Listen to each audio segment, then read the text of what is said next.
What's going on YouTube? I'm AJ, and today I want to do a quick little video for you guys for a question that I'm occasionally asked, which is, what would I shoot if I couldn't shoot a 2011? Of course, this is a terrible question that is almost painful to even consider, but for you guys, I'm going to spend a couple moments on it and mull this one over. So what would I shoot if I couldn't shoot in 2011? Well, that's easy. Shoot in 1911. That's not actually the answer to this video. Because I do view the 2011 as the natural evolution of the 1911. To me, they're one and the same. On my gun journey, the first half of it was largely focused around 1911s, particularly custom 1911s and custom Colts. Alongside of that, just like most of you, I have purchased, sold, owned, tried almost every latest and greatest pistol to hit the market. I did this for a long time, just sampling what I would like. And what I'll say of that is it's not the most productive way to become a better shooter. I think there's a lot more value in picking a platform, sticking with it, and running a lot of rounds through it. But it's almost a necessary evil to figure out what actually works best for you, developing your taste, and finding a platform you can grow into. Fortunately, over the years, there have been a couple that have really stuck with me that I do enjoy. So firstly, I would say it'd be CZ. So this one is my CZ SP01 that has been modified with CZ custom parts, single action only conversion. And what I can say of CZ is I still remember the first time I went to a gun store and handled one. I was blown away by the ergonomics. It was the first time I held a pistol where I felt like it was made for my hand. I remember the same stop, I had also looked at a Glock 19, and I could not for the life of me figure out why anyone would buy a Glock when this exists. The reason I keep a SP01 as my only CZ at this point is, well, one, I keep the CZ to keep me from buying another CZ, which I would inevitably do if I were to sell this gun. But two, the SP01 fits my hand a little bit better than the Shadow 2s, and it comes in at a value standpoint that's low enough where I feel no inclination to part with it. Whereas with something like a Tactical Sport Orange, I might, to fund more 2011s. So for me, CZ75, always a must-have. The second option is the Smith & Wesson M&P. So for me, I have never found a gun that naturally points better for me than the M&P. For years, they were plagued by that useless hinge trigger, and some of the early examples I had were not particularly reliable. Since then, from my understanding, the person who was holding up the progress at Smith & Wesson on the M&P either was fired or retired, but finally got out of the way. They finally started putting a decent factory trigger in them. Now you have proper serrations. You're seeing stuff like compensators. Now you can get an awesome MP right out of the box. For years, I had just accepted that I buy an M&P, I also buy an Apex forward set sear kit, and I buy an Apex barrel and go on about my business. So these are my top two choices for non-2011s. We're going to head over to the tabletop. I'll give you a little bit closer look at my personal examples, and we'll wrap it up from there. All right, so here's a quick look at my CZ SP01. It's got CZ Custom Shop internals. I can't remember if this trigger is from CZ Custom or Cajun. Got a Shadow extended mag release on it with VZ palm swell grips, simply because I think they're the best and they feel super comfortable. When I was shooting it more frequently, I had grip tape on the front strap. It has since fell off, and since this one, if I'm honest, only gets shot a couple times a year now, I haven't replaced it. Also, the fire control group has been modified to replace the safety and function like a Shadow. So this one has a very nice trigger on it.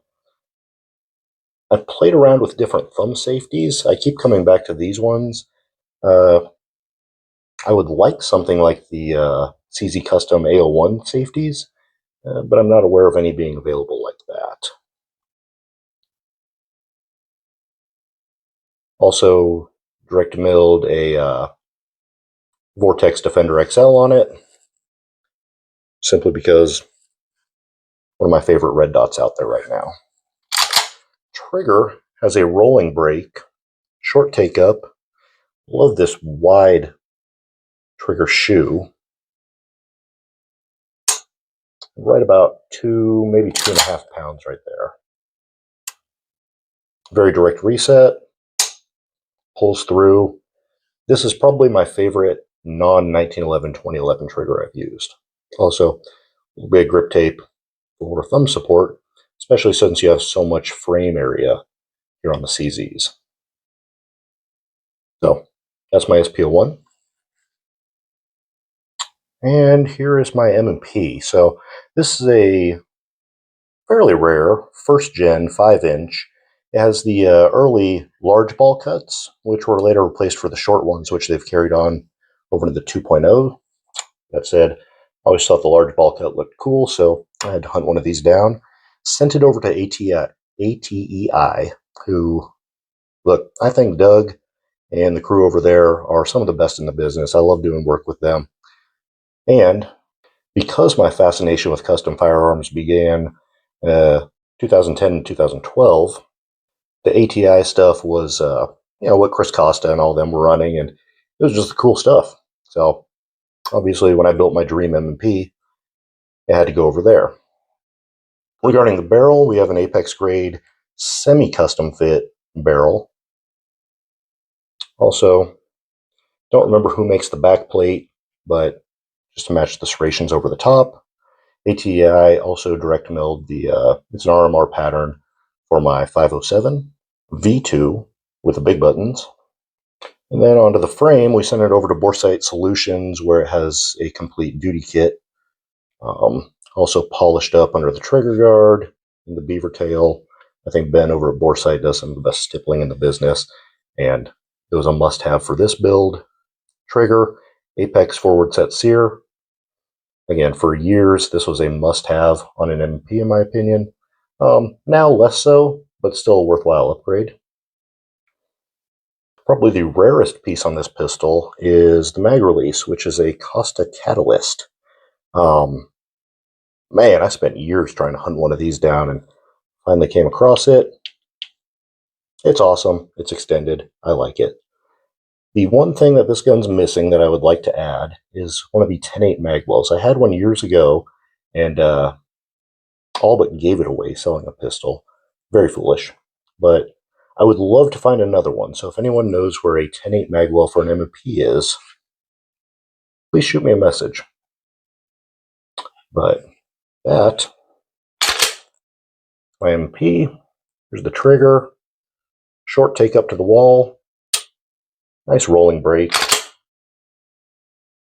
right about 3 pounds on this one.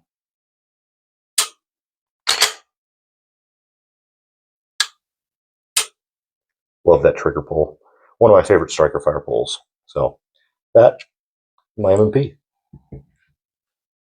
Now with that out of the way, there's still always going to be other guns that I'm tempted to buy. At this point in the hobby, I've pretty much restricted my purchases to 2011s and P365s. And that's largely because I think there's a lot of value in just consolidating platforms and being proficient with a smaller set number of tools rather than just generally collecting. Not that there's anything wrong with collecting. There's a lot of different ways to enjoy this hobby, and I have no judgment on how you choose to do so. But with that said, there's still a lot of guns that I consider purchasing. I am always in danger of coming home with an HK Mark 23. I love those things. I have absolutely no use for one, but always tempted. Same for a SIG P220 and 10mm. I just like them. I'm pretty sure at some point I'm going to end up coming home with one of the Walther P99 variants. So a PDP, VP9, Canic. I've owned several over the years, yet to find one that really hit the sweet spot that I felt like I needed to have in my collection. But it doesn't mean I'm not still looking. So At some point, I'll probably add one of those to the collection, even if I perfectly well know it'll end up spending the majority of its life in my safe. So that's what I got for you. Please like, comment, subscribe. Sound off in the comments with what your other platform of choice is. And seriously, if you know where a 10/8 mag well for an M&P is, hit me up. We'll see you next time.